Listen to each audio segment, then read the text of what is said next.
we've diligently assessed our progress against these 5 tests before making changes, and it has meant that we have so far avoided the catastrophe of a second peak of infection that could have overwhelmed the NHS and meant so many more lives lost.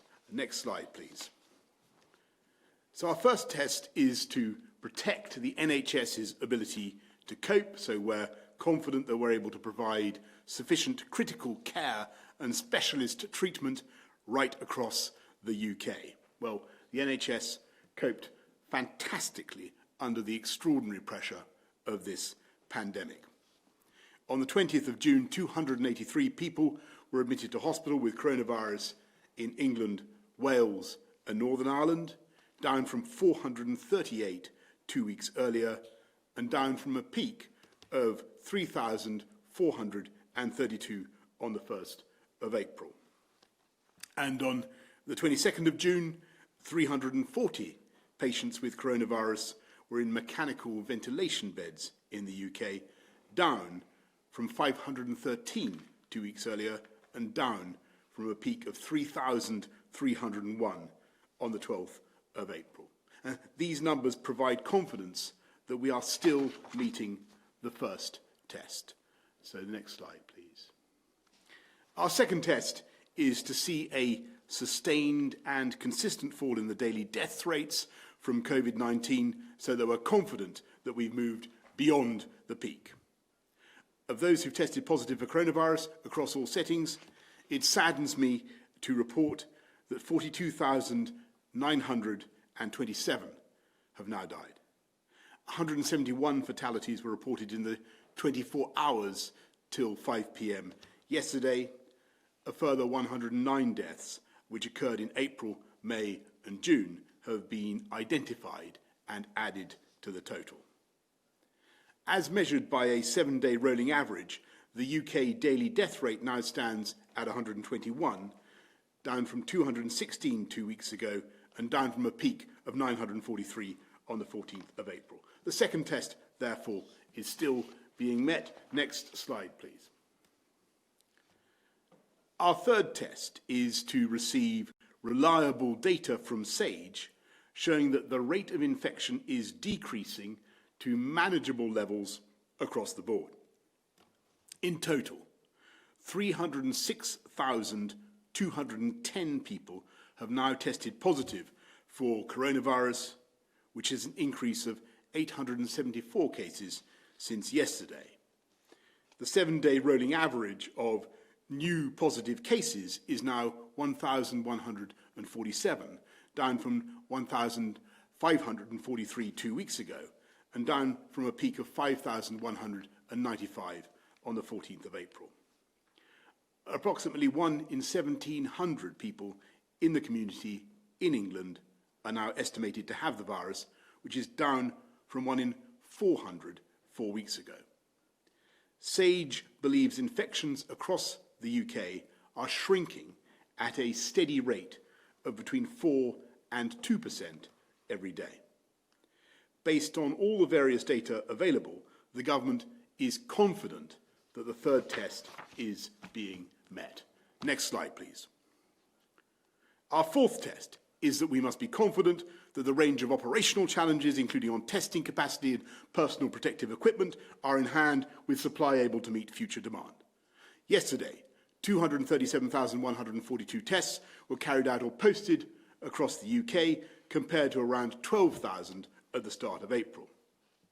The new NHS Test and Trace service has already advised over 87,000 people to self-isolate who might otherwise have unwittingly transmitted the virus.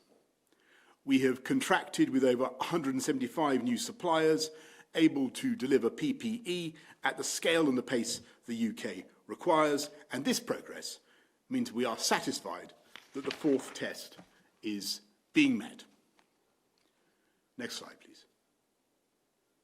Our fifth and final test is that we must be confident that any adjustments to the current measures will not risk a second peak of infections that might overwhelm the NHS.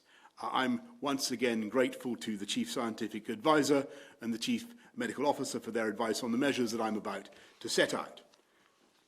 I can confirm that the government judges that we have met the fifth test and we're therefore satisfied that all 5 tests are still being met. So on the 11th of May, we set out our plan to recover. And that plan, as you may remember, set out 3 steps for adjusting the lockdown. Step 1 was implemented as we set out on the 13th of May, enabling people to spend more time outdoors. Step 2 was implemented as planned in phases on the 1st and the 15th of June.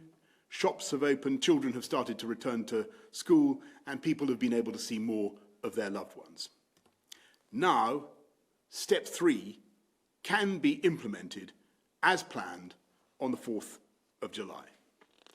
All the measures I am about to set out apply to England. Of course, the devolved administrations are responsible for adjusting lockdown in Scotland, Wales, and Northern Ireland, moving at the pace that they believe is right for them.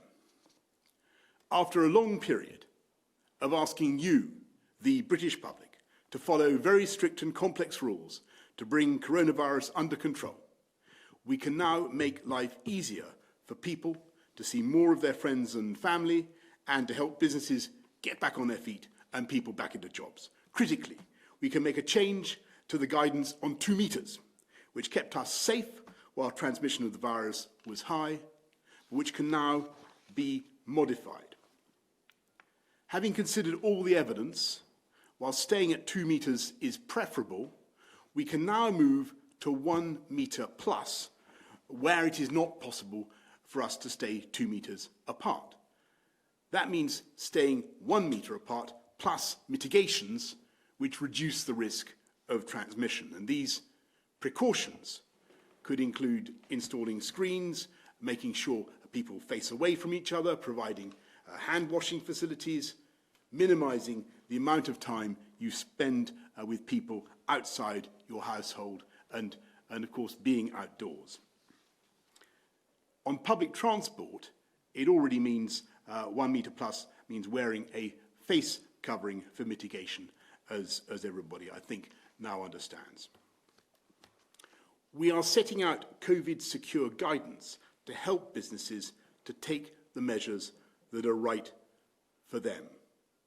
We can also allow more sectors to reopen on the 4th of July as planned in step 3. So, from the 4th of July, the following premises will be allowed to reopen provided they are COVID secure: hotels, bed and breakfast and self-contained holiday accommodation, caravan parks and campsites, places of worship and libraries, restaurants and cafes, bars, pubs, social clubs, cinemas and bingo halls, museums and galleries, hair salons and barbers, outdoor playgrounds and outdoor gyms. This has been an incredibly tough time for all these establishments, but I hope that everyone working in them can take confidence in knowing they will be able to open their doors once again in just a couple of weeks' time. And of course, it goes without saying they should do so in a way that is COVID secure, keeping customers and staff safe. But I'm afraid to say that, as things stand, some premises, such as nightclubs, swimming pools, indoor gyms, must remain closed for the time being, given the particular risks of transmission in those settings. However, we are establishing task forces now for those sectors to establish how they too can open in a COVID-secure way as fast as possible. At the same time, we can give people more freedom to see their friends and family. From the 4th of July, your household will be able to meet with one other household at a time, including staying over. This can be indoors or outside, at your home, in a restaurant or pub, or in paid accommodation. I want to stress you should remain socially distant from anyone outside your household. For meeting outdoors, you can continue to meet in a park or a garden in a group of up to 6 people drawn from 6 different households. Again, at all times you should maintain social distancing from anyone outside your household. As we give people back more control over their lives, we will be asking them to follow guidance on limiting their social contact rather than forcing them to do so through legislation. And this obviously requires everyone to act responsibly, which I have no doubt they will do. It will still be possible for the police to break up large and irresponsible gatherings, but neither the police themselves or the public that they serve want virtually every aspect of our behaviour to be subject to the criminal law. Yesterday, the Deputy Chief Medical Officer and the Health Secretary set out updated advice for those who are shielding in England so that they can soon start to return to leading more normal lives. Opening up more of Britain in this COVID-secure way is only possible if everyone continues to stay alert to the risks of coronavirus. That means you should stay 2 meters apart. If you can't do that, then keep 1 meter apart with mitigations. Wash your hands regularly. Wear face coverings on public transport or where you are indoors in a crowded environment where distancing is not possible. Follow the rules when visiting businesses.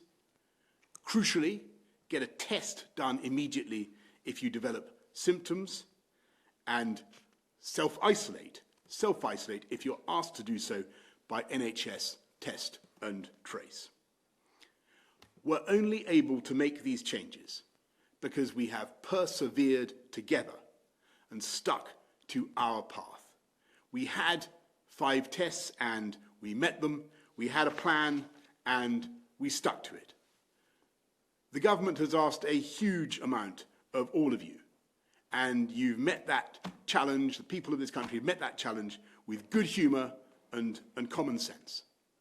Of course, the fight is far from over. This is a nasty virus still that wants to take advantage of our carelessness.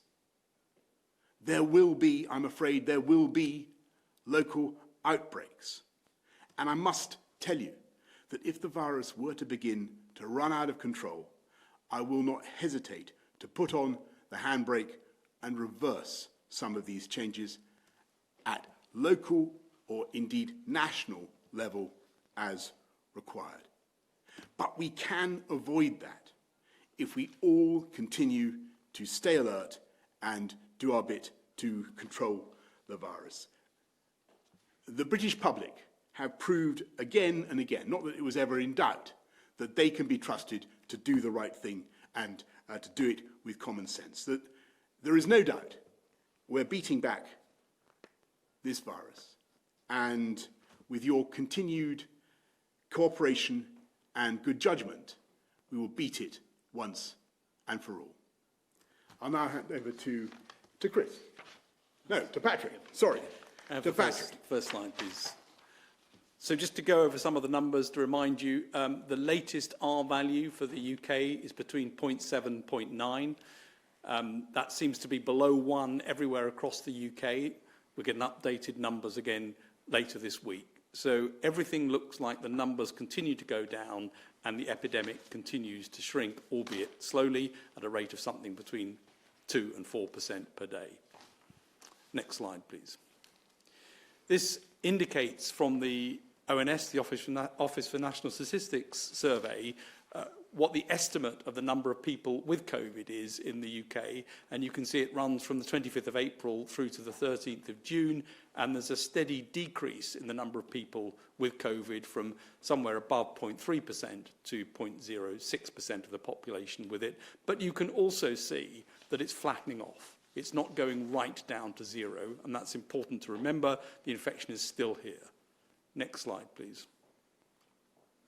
Estimated 33,000 people with COVID infection in the community.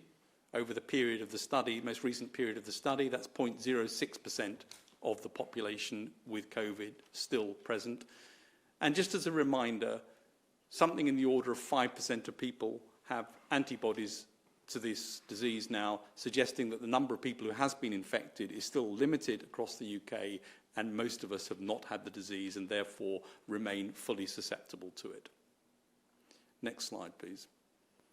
Unfortunately, many people have died, and this shows the figures for deaths against the average over the past 5 years.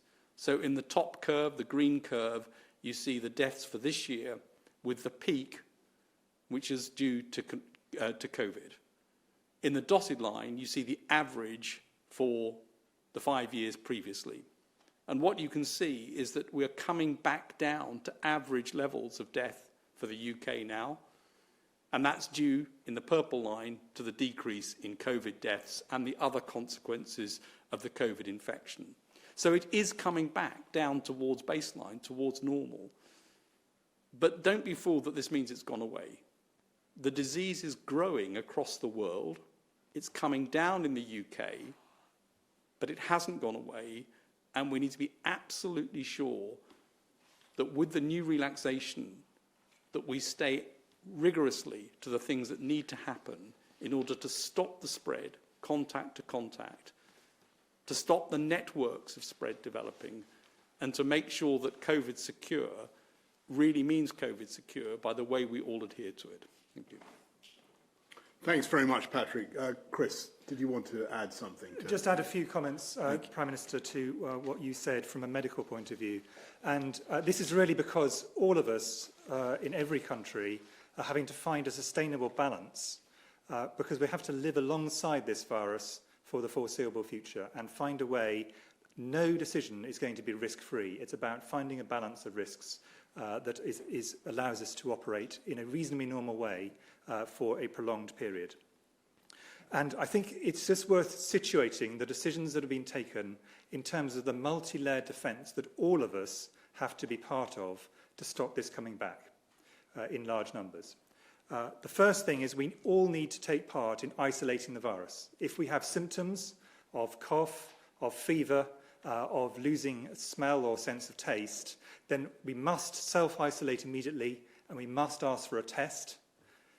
We must get our households to self-isolate, and that's because if we have got the virus, if I have got the virus, then the rest of the household have a very high chance of having caught the virus. And then if the test is positive, NHS Test and Trace will try and find close contacts over the previous few days so that they can be isolated to make sure that anyone with the virus who hasn't yet developed symptoms is taken out of the general population at home, and that reduces the transmission. So that's the first thing, isolating the virus. We all have to be part of that. The second is we all have to do the things which individually make it harder for the virus to be passed on. Washing hands, absolutely critical, because one of the ways you pass it on is by touching surfaces that have been contaminated. Covering mouth for coughs, and wearing face coverings in situations where you can't keep a distance, such as public transport or many shops. But the third group of things that we have to do are things which link households together. And a lot of the changes made today are around the way in which we reduce the risk of transmitting between one household and another household. And some of that is trying to encourage people only to have 2 households at any given time indoors, with a bit more flexibility outdoors, because the risk is much lower, it's not 0 outdoors. And then in environments like shops and restaurants and pubs, to make sure that we can meet together in a safer, not completely safe, but a safer way. And a lot of the changes are about emphasising things that we can do. And it is really critical that individuals and firms take these really seriously, because if we don't take them seriously, then chains of transmission between households will be re-established. And they include staying at 2 metres if people can. If that is not possible in a particular environment, there are several things, as the Prime Minister said, which can be done to reduce the risk so that it is broadly similar to what it would be at 2 metres. These include things like orientation, making sure people are not face-to-face. Might include physical barriers. It might include things like ventilation. It might include face coverings, and it certainly includes, in all situations, regularly cleaning areas that people frequently touch. But there's a long list of them. There's what's known as 39 steps of different things which people can do to improve the chances that people will not pass on the virus, even if they have it, without knowing about it. And then the final two, the shielding programme for the most vulnerable people, which the Prime Minister's talked about, which we've had modifications to that were talked about yesterday, and the very final one, which is one more widely, which is the effort of science to come up with cures, with vaccines, with diagnostic things to help us. And the paper from the UK that looked at dexamethasone showing that reduced mortality was published online today, for example, as one of the first steps to get on top of this from a science point of view. But to be really clear, it is absolutely critical that every individual, every household and every firm takes these precautions seriously, because if that does not happen, we will go back to a situation where transmission starts to rise again.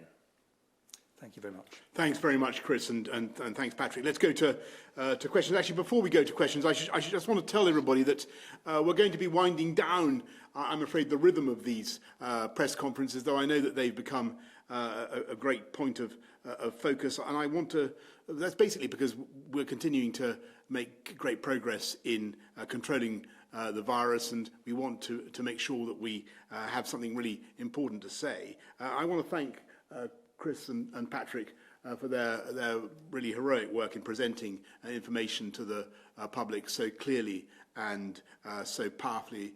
And I want to stress also that we will, of course, be keeping you informed. As I said, I'm afraid there probably will be more outbreaks, certainly local outbreaks, and I don't think, therefore, that you've seen the last of us by any means, but they will not be happening as often as they have been. However, we will be making sure that all the information that you want, that you normally get in the slide packs, will be available on the website at gov.uk. Now, we're going to go to our questions, first of all, from the public. Can we go first to Suzanne in Chesterfield? Suzanne. When will primary care and dental practices be encouraged to work normally again, now that the threat level is at 3? We are seeing large numbers of patients referred to the emergency department because their GP or dentist are refusing face-to-face consultations. How soon will they be getting back to normal?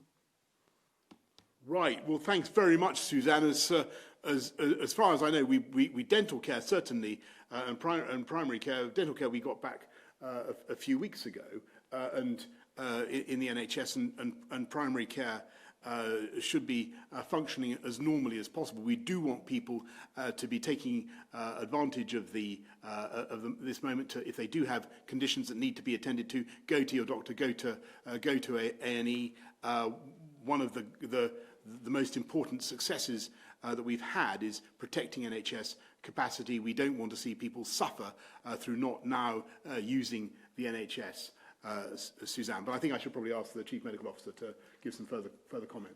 Thank you, Prime Minister. The general practitioners, GPs, have of course been working throughout this and done an absolutely fantastic job, if I may say so, to my colleagues, inevitably to reduce the risk of transmission, to reduce the risk that people come into contact in waiting rooms and indeed between clinical staff and patients. They have changed the way they've worked, and many of those changes are actually things that make sense for the longer term, even if it wasn't for coronavirus. But of course, they're having to go step by step back to a more normal way of providing the care that they always have and they always will. But there is a steady movement in that direction, and GPs are working the whole time to try and improve that. Dental care was a slightly different situation, and emergency care obviously continued throughout the period, but it is particularly high risk because you're generating a lot of potentially aerosols, certainly a lot of droplets around people's mouths where if they were infected, you're getting very close. So the people had to be very cautious about this, but as the Prime Minister has said, dental work has again started up again. carefully at first, but gradually people are finding ways of operating which actually are going to work in this new environment we will be in for a really quite prolonged period. Brilliant. Thank you very much, Suzanne. Let's go to Christine in Lincoln. Christine asks, coronavirus has been found in meat processing factories. What steps are public health taking to protect the public from contaminated meat, finding out why this is happening and protecting the production workers? Well, this is a very good question which has come up several times with me today. We are aware of this particular issue with meat processing factories. I think that both Patrick and Chris might have something to say on this. Patrick. Well, I'll maybe say something about meat, and the Food Standards Agency has looked carefully at whether meat is a vector for transmitting, and I think the risk there is thought to be very low. So I think the meat itself is not so much the issue, but the environment in which this takes place is. And there are several features, perhaps, and Chris may want to say more about meat processing factories. They're cold, and we know the virus prefers it in the cold. There's often difficulty in keeping people physically separated, so there's that whole problem of proximity. They're often loud, so there's often people speaking quite loudly, and there are places where people go and huddle to have their coffee and so on, and so there are places where people can end up infecting each other. So the environment itself is rather a difficult one in terms of the risk and the behaviours that need to be in place in order to reduce those risks. But Chris, you may want to add to that. No, I think the only thing I would add to that is in many environments it looks as if things like meat packing will be included in this, but also in places like healthcare settings actually very often the area of maximum risk is social areas or communal areas where people have food or have breaks. So it's important to think both about the work environment but also the social environment around that work. Meat packing factories, abattoirs, and indeed food processing and packing areas have led to several outbreaks around the world, and therefore they are an area where we're going to have to take the mitigations particularly seriously.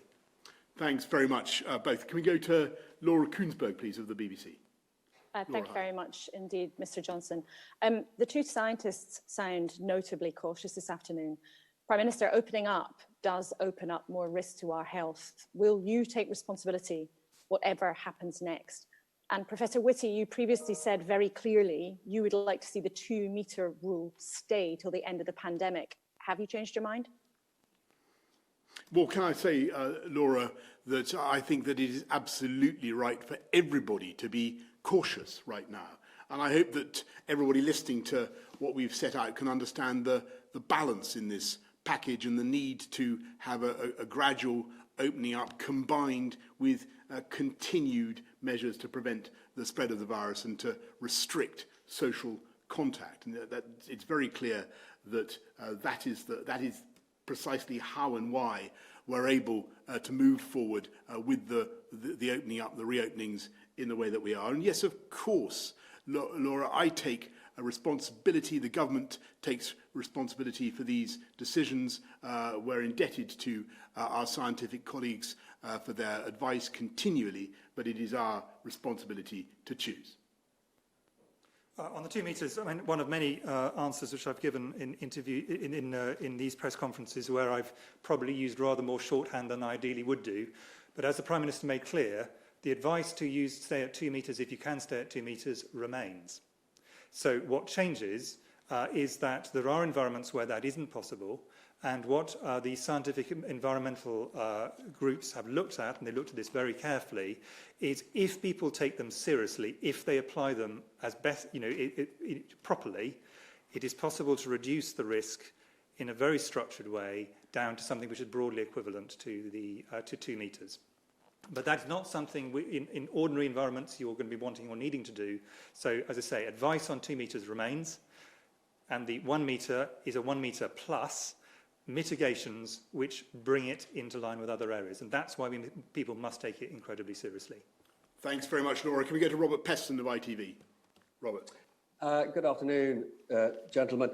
Can I ask all three of you whether we can expect any further relaxation of social distancing until we've got a workable vaccine, or you're confident that a majority of us are immune, which, you know, you've said in the past could be many, many months away? And secondly, specifically for the Prime Minister, what assessment have you made of the damage to the economy and the potential impact on unemployment of asking business to follow these rules? Well, can I just have a quick go at both, and then perhaps scientific and medical colleagues can comment on the changes in social distancing themselves. But from my own perspective, and obviously we have to look at all these things in the round, the thing that's really changing at the moment is not just that we've got the R down, which is very important. We're also seeing a reduction in the incidence of the disease throughout the population, Robert. So when 4 weeks ago or so it was 1 in 400, it's now 1 in 1,700. And so as that number goes down or up, if you prefer, as your chances of coming into physical proximity, physical contact with somebody else who has the virus, as those chances go down, then of course there will be further opportunities to vary what our guidance is and to try to get back to normal as fast as possible for as many people as possible. That will be the approach that we take. And our assessment of the impact of the changes that we're making today is, of course, that we hope that there will be positive and allow businesses to reopen in a way that, you know, if I think back even 6 weeks ago, when we first, or on May the 10th, when we first set out this plan, I think a lot of people were saying to me at the time that we'd be hard pushed to get to opening up hospitality on July the 4th. So I'm pleased that we're in the situation that we are in that sense. I think that it's good that we're sticking to the plan. There will be, you know, serious economic consequences, Robert, from the whole pandemic. There's absolutely no doubt about that, and we will manage those as well as we can. And I've no doubt that the UK will show enormous resilience and get through it very well. But this package, I believe, should be positive for business in the important sense that it combines reopening with the right degree of caution. So on the issue about relaxation, obviously the final decision is for elected and democratically elected ministers. But in terms of what is going to change things over the next while, we are going to be living with this virus for a very long time. If we have to wait until natural immunity finally gets on top of this, we're talking about a very long period. Obviously, we all hope a vaccine will come earlier. So what might change over time? It'll include the epidemiology, and what goes down can go up. Winter, for example, may change that. It might mean that we actually have to increase some of the measures. Equally, it may be that the epidemiology gets better over time, continues the current downward trend, and we could go downwards. The second thing that will change is the recent thing, the thing that was published today on dexamethasone, is we hope only one of a whole series of scientific advances that will change our countermeasures and therefore our understanding of the risk. And then the final thing is our science of the understanding of the virus changes. When we started off this pandemic, we really had very limited understanding about what countermeasures would work. We still have a long way to go in terms of learning all the details. Every few weeks, we have a different understanding of this virus. And therefore, as our understanding changes, our countermeasures changes, and epidemiology changes, of course, there may be a possibility to relax some things, and there may be sometimes a need to increase others. So I think this shouldn't be seen as a static picture for several different reasons, but it's going to be a long haul, and we really, everybody standing here fully appreciates this is going to be a long haul. Yes, I mean, I think this leaves us in some way in a limited number of options. Somehow it burns itself out and disappears. Seems extremely unlikely. And there's no evidence it's going to do that, and there's no particular pressure on it to disappear in that way. So I think it circulates in the way that Chris has said, and we may expect to get more of this in the winter. The second is that we do get a vaccine, and there are many vaccine projects across the world, some of them in the UK, and the most advanced probably is the one in the UK from Oxford. Those vaccine projects, of course, we can't bet on any one of them winning, but there are lots of them out there. So you'd be, I think, moderately optimistic that one of them will give something. but you don't know.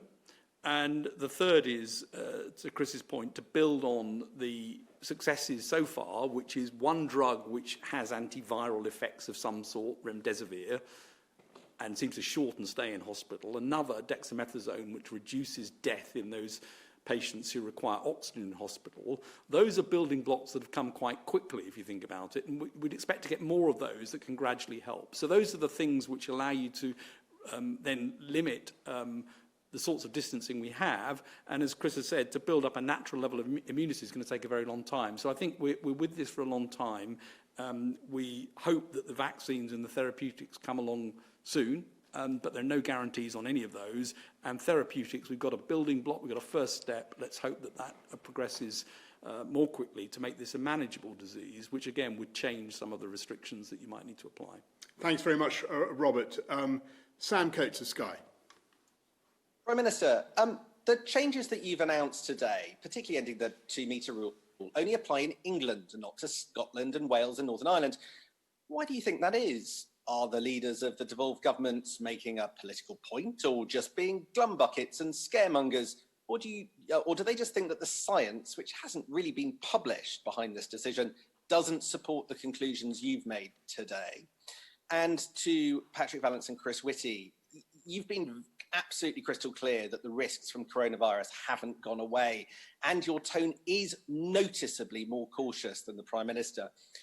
Firstly, how worried are you that the public reaction to this overall package might cause an uptick in transmission? And could you just put on record, do you both personally support the whole package, including the 2-metre thing, the 2-metre rule change? And did SAGE officially, fully approve the whole package of changes?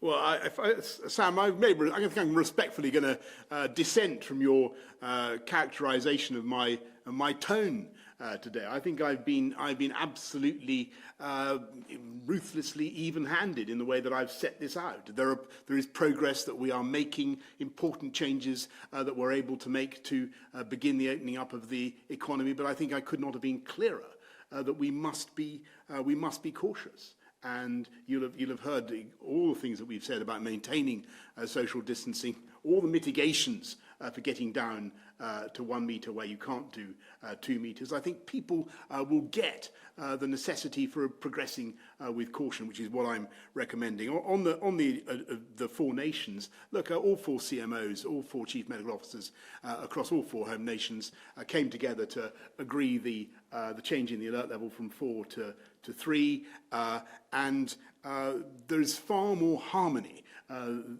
believe me, between our approaches than you might sometimes pick up from some of the way it is presented across the scene, and I've no doubt that the UK will continue to advance in the same direction and at more or less the same pace. So obviously, as I said earlier, it is up to devolved administrations to make their own dispensations and make their own cases. Chris, sorry. Well, maybe I'll start on the 2 metre, because I stood here before and said this, and the evidence is published actually, which is, as Chris said earlier on, 2 metres is safer than 1 metre if it's all unmitigated. But if you add the mitigations, and this is all in the papers that we've published, so if you start looking at things like orientation, are you side by side or back to back? Is ventilation good? Are face coverings being worn? Are other screens in place? Number of people in an enclosed environment is an important thing. You don't want to pack lots of people in, irrespective of whether they're 1 metre or 2 metres apart. The time in which people spend in certain environments and the environment itself, as we've just discussed in terms of the characteristics of that environment. Those are all features which are important. And what we've said in the work that's been done by the Environmental Modelling Group is that 1 metre can be, with mitigations in place, can be equivalent risk to 2 metres. And that's the basis for how you can make decisions, and those are then policy decisions on the back of that. In terms of SAGE, SAGE is clearly not a decision-making body, it's an advisory body. The advice goes to all 4 nations and is used in all 4 nations and is consistent across all 4. Thanks. So just add on an uptick, if people don't take the mitigation seriously, if people hear a distorted version of what's being said, that says this is all fine now, it's gone away, and start behaving in ways that they normally would have before this virus happened, yes, we will get an uptick, for sure. So it is absolutely critical people stick to the guidance that's been given. It's a changed guidance, but there are still very significant restrictions socially, and there are very significant restrictions on business of different sorts. It's really critical we do that. There may well be upticks anyway. There certainly will be local outbreaks, as the Prime Minister has said. That is to be expected with this. Personally, am I comfortable with it? This is a balance of risk. It's like many things in medicine. You don't go for operation unless you absolutely have to. It's a balance of risk. I think that this is a reasonable balance of risk. It is not risk-free. Absolutely not risk-free. Nobody thinks it is. And we may, at some point, say that particular bit of the decisions that were taken is too much of a risk with the benefit of hindsight, and we have to go back on it. But it is a balance of risk informed by reasonable professional judgments. As Patrick has said, the job of advisors is not to sign things off, it is to give advice. And then finally, I would just like to make a point, because I really want to praise the work of my fellow Chief Medical Officers across the UK. We have worked absolutely in lockstep. My first meeting this morning before 9 o'clock was with the Chief Medical Officers of the Four Nations, and my last meeting this evening will be a teleconference with them and many other senior clinicians.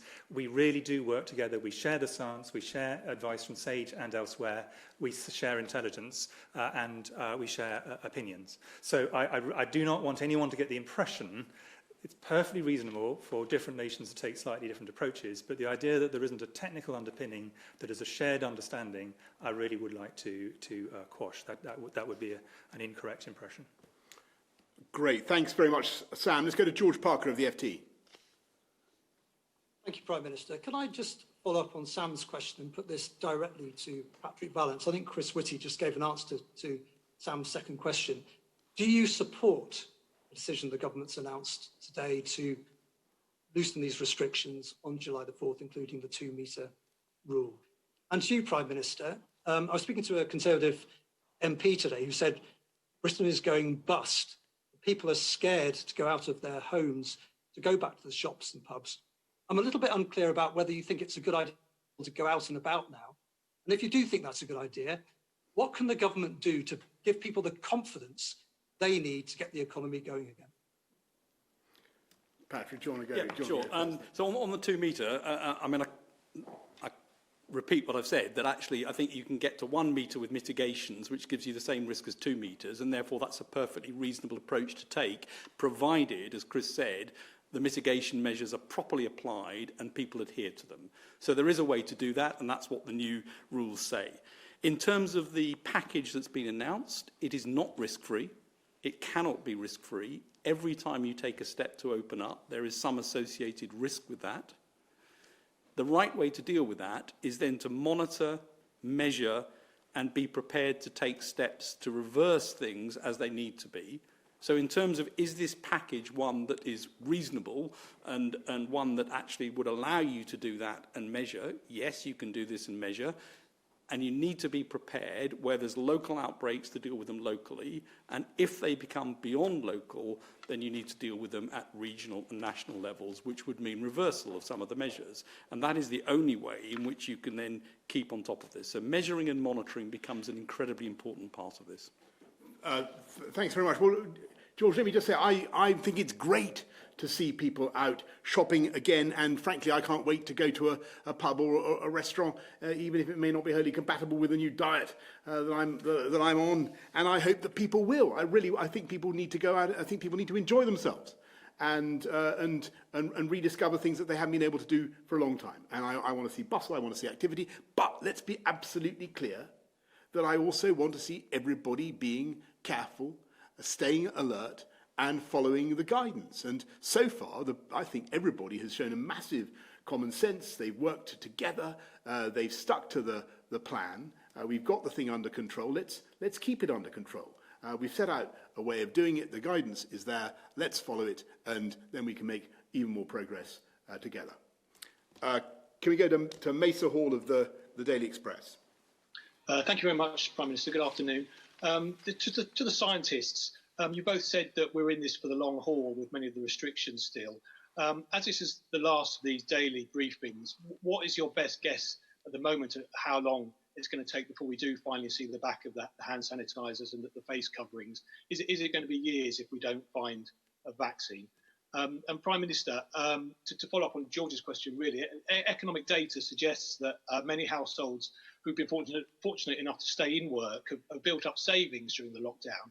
Do you really want to encourage those people to get out and to spend and to get down the pubs and cinemas and hairdressers and make July the 4th a bit of a day of national celebration to kick off the recovery? And could I ask you, Prime Minister, what is the one restored freedom that you are most looking forward to enjoying again on July the 4th?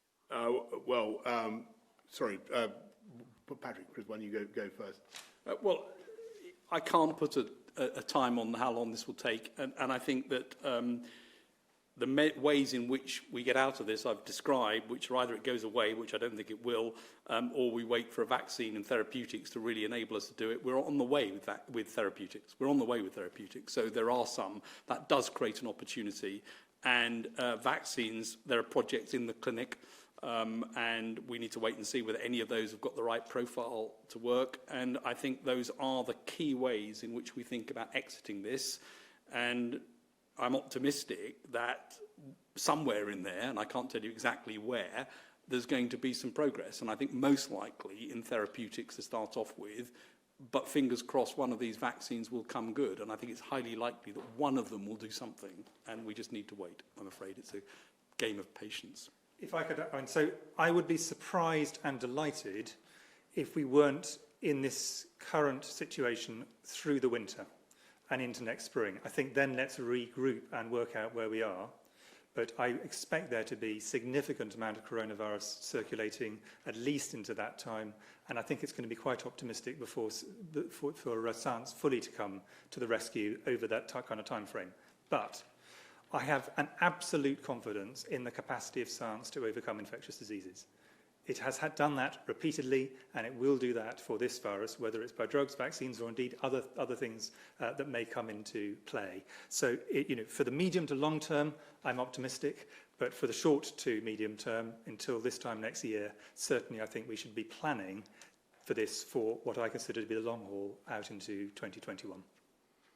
Yeah, Mason, as for all the things that I'm looking forward to, well, there's a very long list. I'd love to go to the theatre again. I'd love to go and see the Globe. I'd like to go to a restaurant, frankly. I would love to get my hair cut. I want to make one thing clear. I would love to play village cricket again. And I want to stress that we are working on all of these things. We are working with all the industries, all the performing arts, with theatres, with everybody, gyms, all the bits that we can't quite do at the moment. Sports such as cricket. We're trying to make it work as fast as we possibly can. So don't think that this package represents the summit of our ambitions. It's as far as we can go for now. But I want to stress again, we won't be able to make further progress unless we continue to work together to keep this virus under control. And as for July the 4th, well, I hope it will be a great day. But obviously, people have got to make sure they don't overdo it. And we can't have great sort of, I know that Chris is particularly worried about this, we can't have, great sort of writhing scenes in the beer gardens when the virus could be passed on. This has got to be done in a sensible way. People should be giving their names to the pubs, to the restaurants, doing things in a way that allows us, if something does happen, to track back, to test and trace and stamp out any outbreak. That's the absolutely crucial thing. So people should, of course, enjoy themselves, but as Chris and Patrick have said, this is going to be with us for a while, and we've just got to adjust and make it work.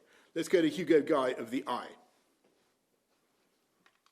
Prime Minister, you've said that one of the new freedoms from the 4th of July is that people can go on holiday within the UK. Yes. Can people now also go on foreign holidays if they're willing to observe the 14-day quarantine when they return? And can I also ask Sir Patrick and Professor Whitty, are you both confident that the existing test and trace scheme is working properly and is efficient enough to crack down on any future localised outbreaks? Well, Hugo, very, very briefly, as you know, the current advice is still that people should avoid non-essential travel, but we will be reviewing the situation on the 29th. We'll be looking at the quarantine rules and what we can do to create air bridges. So I acutely understand people's desire to do this and need to know. We will get on with it as fast as we can. I think that it is very important for every country that has really successfully cracked down on this that we do have arrangements to stop the virus being re-imported into the country, and that's why it's necessary to have quarantine arrangements. But I'd also say to people, this is a fantastic country to go on holiday in. And, there should be, I wouldn't hesitate to recommend staycations as well. Test and Trace is already doing a lot, and that will be having an impact on reducing infection. The biggest thing that I worry about, if I'm honest, is that people don't report that they've got symptoms, so get a test, and then if someone is contacted by NHS Test and Trace, that they don't engage properly with that process. By reporting when people have got symptoms, getting a test, and if it's positive, isolating, that is a huge service to the rest of society, because that is the way that we ensure that people who have got the virus or might have the virus get out of circulation temporarily, and that reduces the risk to absolutely everybody. So I would really, really want to stress the importance of people engaging seriously with this. And Baroness Harding, Dido Harding, who's actually leading this, made clear right from the beginning that it would take a while to reach cruising altitude for this. It is improving every day. I see the day-to-day on this. It will continue to improve over the summer. It's already making a contribution. It will make more of a contribution, and in due course be a very major part of our defence against the return in a big way of this virus. But it does depend on people really engaging with it and engaging with NHS Test and Trace from the symptoms all the way through to the isolation. Brilliant. Thanks, Chris, and thanks, Hugo.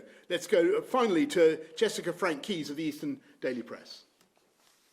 Prime Minister, at the Eastern Daily Press in Norfolk, I've written a series of reports into a generation of our most vulnerable children and young people being failed and forgotten during this crisis. Experts fear the scale of the fallout on those already most at risk is being masked, with warnings of lifetime consequences for children trapped in abusive homes, cut off from support services, and facing widening attainment gaps from wealthier peers. You've recently become a father again, and these systemic disadvantages are challenges your son will never have to face. You've applauded footballer Marcus Rashford's personal campaign to ensure no child goes hungry this summer, but these problems existed before the coronavirus crisis hit.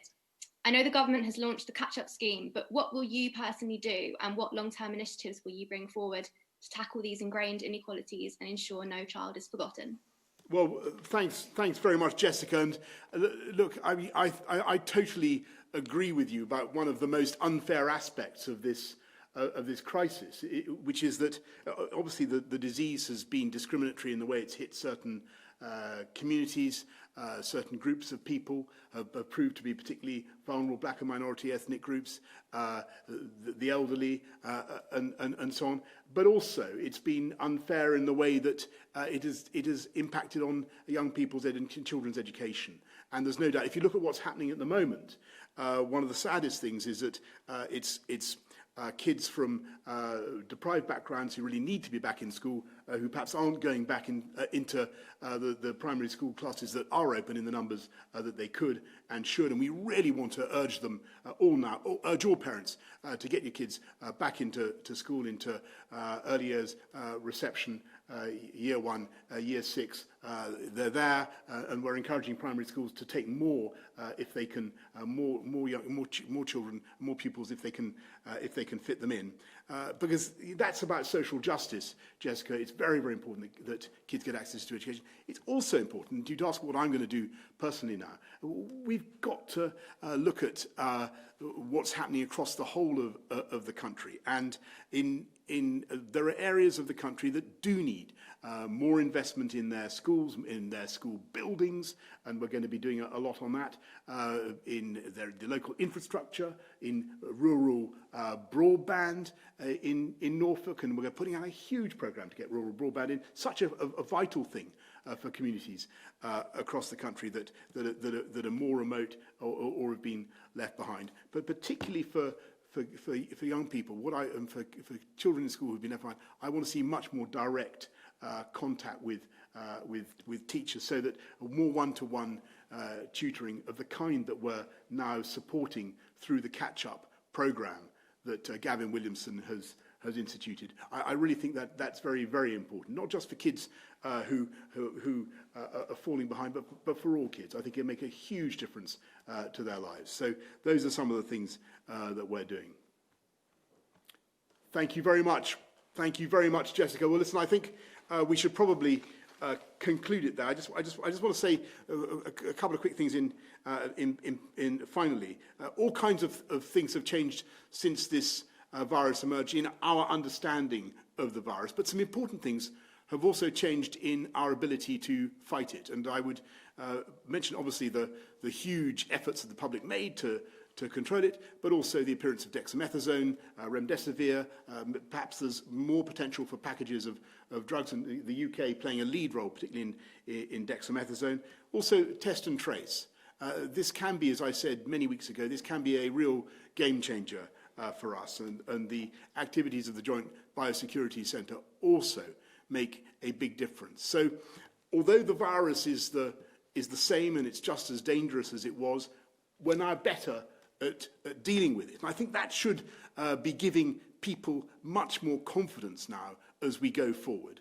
But as I say, and as I've said throughout this press conference, this virus is still out there. The only way to beat it is to stay alert, to follow the guidance, and to save lives. Thank you all very much. Thank you.